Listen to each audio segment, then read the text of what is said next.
Good morning.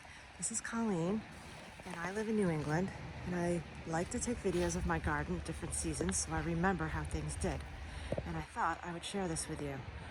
So it's October 24th, and we've had a lot of rain, and things are nice and green. And the plants that did well in my garden this year were definitely the Austen roses. This is Jubilee. I've cut the roses off, most of them, and I have some blueberries right in front that did all right, but the bunnies found them, and that's why you see the pinwheels in the cages. The bunnies have been really, really awful to me this year. Everything I plant, they eat. I do have a little bit of black spot on some of my roses, but in October, that's to be expected. The hydrangeas did great. That's incredible. These got huge this year, like huge. And you can see I have cages around this rose and a few others because of the bunnies. I even have some blooming rhododendrons in here. And this is Lady in Red, which keeps getting bigger and bigger every year. I did prune her at the very end of her blooming. I left some blooms on, you can see. There's a dogwood, and there's my new air conditioner, which I like a lot. And look at how big this hydrangea got. I mean, that is as tall as me. I'm 5'3".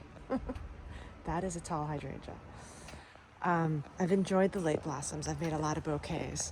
So you're not seeing all of them. They're in my house. Maybe I'll post a picture. I decided to stick in lots of perennials that would keep the bunnies away, like lavender and Russian sage. And they really add to my bouquets. They're really quite pretty.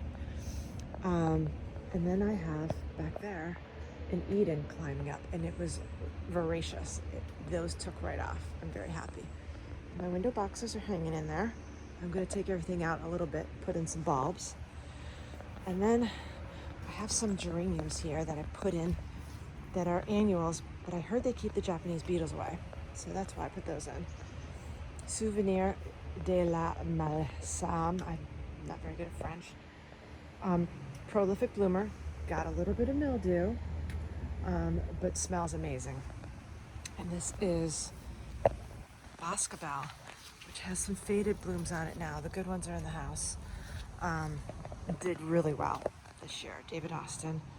And these blueberries did really well. These were from Bushel and Berry, and the bunnies didn't eat these as much. I can't wait till their leaves turn red. And I have a few more caged roses. Marianne, in the very back there, was from Paul Barden. He sent it to me directly, and it has like 7 canes on it. It's doing great. And I still have hydrangeas blooming. How crazy is that? This is a big hydrangea. That's Everlasting Summer, I believe it's called.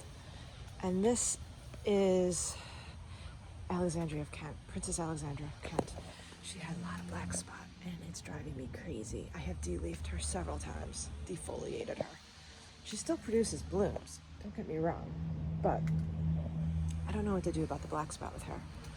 I'm gonna have to really take good care and notice her more. In the back, I put in some perennials that bring in the beneficials, and I have some very large roses from the Antique Rose Emporium in the very back there. Sweet Francis, another Paul Barden, Allegra, and Fantin Lemure. I think I said that right. And some rhododendrons that have some buds. They struggled this year. And these are Pennymacs, which are the best hydrangea in New England. I have to tell you, don't buy any of the others. These ones are great. They bloom, bloom, bloom. And then this is a new little rose bed I put in. I've got Vanessa Bell and Bliss Perfuma. And so it's a pink and yellow theme. And I had to sadly cage them in because of the bunnies. We'll have to deal with those bunnies somehow. And there's another Incredible. This is a new one. And this is a hydrangea that hardly blooms and is going to be shovel pruned if it doesn't bloom next year, which means I'm getting rid of it. And there's a new fence. So there is my front garden.